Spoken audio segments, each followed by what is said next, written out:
جب سیدنا عمر رضی اللہ تعالی عنہ پر حملہ کیا گیا تو ان کے لیے دودھ لایا گیا۔ جیسے ہی آپ نے دودھ پیا تو وہ آپ کی پسلیوں کے زخم سے بہنے لگا۔ طبیب نے ان سے کہا، اے امیر المؤمنین وصیت فرما دیں، آپ زیادہ دیر زندہ نہیں رہ سکیں گے۔ تو انہوں نے اپنے بیٹے عبداللہ کو بلایا اور کہا کہ حذیفہ بن یمان کو میرے پاس بلاؤ۔ حضرت حذیفہ بن یمان حاضر ہو گئے۔ یہ وہ صحابی ہیں جنہیں نبی کریم صلی اللہ علیہ وسلم نے منافقین کے ناموں کی فہرست عطا کی تھی، اور ان ناموں کے بارے میں اللہ پاک، اس کے رسول صلی اللہ علیہ وسلم اور حذیفہ بن یمان کے علاوہ کوئی نہیں جانتا تھا۔ حضرت عمر رضی اللہ تعالی عنہ نے پوچھا، جبکہ خون ان کی پسلیوں سے بہہ رہا تھا، کہ اے حذیفہ بن یمان، میں آپ کو اللہ کی قسم دے کر کہتا ہوں، کیا اللہ کے رسول صلی اللہ علیہ وسلم نے میرا نام منافقین کے ناموں میں لیا ہے یا نہیں؟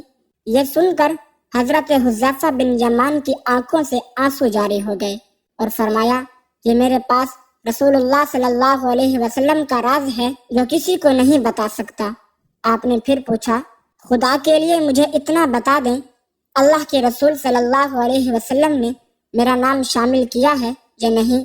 حذیفہ بن یمان کی ہچکی بندھ گئی اور کہتے ہیں، اے عمر رضی اللہ تعالی عنہ، میں صرف آپ کو بتا رہا ہوں، اگر آپ کی جگہ کوئی اور ہوتا تو میں کبھی بھی اپنی زبان نہ کھولتا، اور وہ بھی صرف اتنا بتاتا ہوں کہ رسول اللہ صلی اللہ علیہ وسلم نے اس میں آپ کا نام شامل نہیں کیا۔ حضرت عمر رضی اللہ تعالی عنہ نے اپنے بیٹے عبداللہ سے کہا کہ دنیا میں میرے لیے ایک چیز باقی رہ گئی ہے۔ حضرت عبداللہ نے پوچھا، وہ کیا ہے ابا جان؟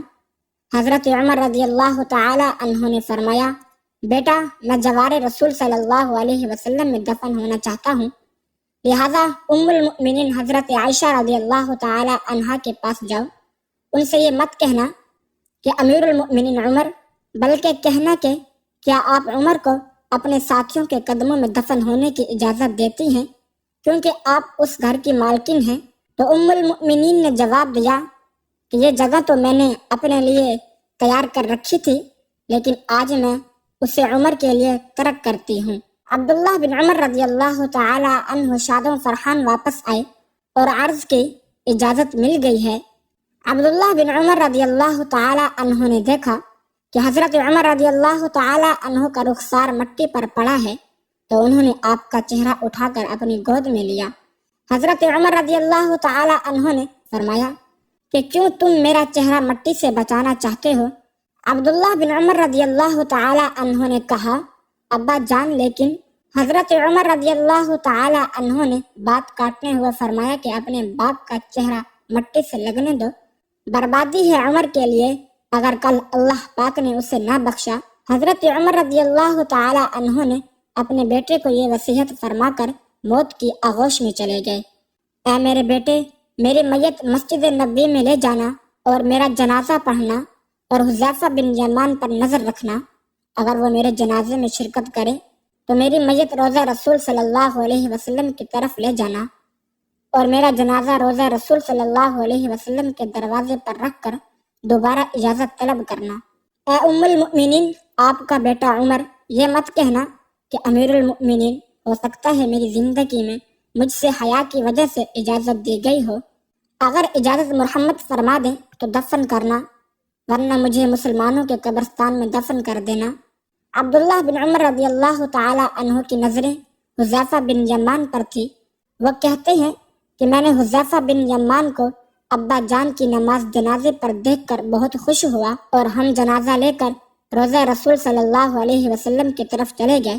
دروازے پر کھڑے ہو کر میں نے کہا، اے ہماری ماں، آپ کا بیٹا عمر دروازے پر ہے، کیا آپ تدفین کے لیے اجازت دیتی ہیں؟ ام المؤمنین نے جواب دیا، مرحبا یا عمر، عمر کو اپنے ساتھیوں کے ساتھ دفن ہونے پر مبارک ہو۔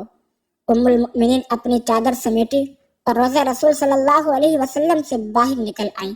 اللہ پاک راضی ہو، حضرت عمر رضی اللہ تعالی عنہ سے زمین کا چپا چپا جن کے عدل کی گواہی دیتا ہے، جن کی موت سے اسلام یتیم ہو گیا، جن کو اللہ کے رسول صلی اللہ علیہ وسلم نے زندگی میں جنت کی خوشخبری دی ہو، پھر بھی اللہ کے سامنے حساب دی ہے، اتنا خوف، ہمارا کیا بنے گا؟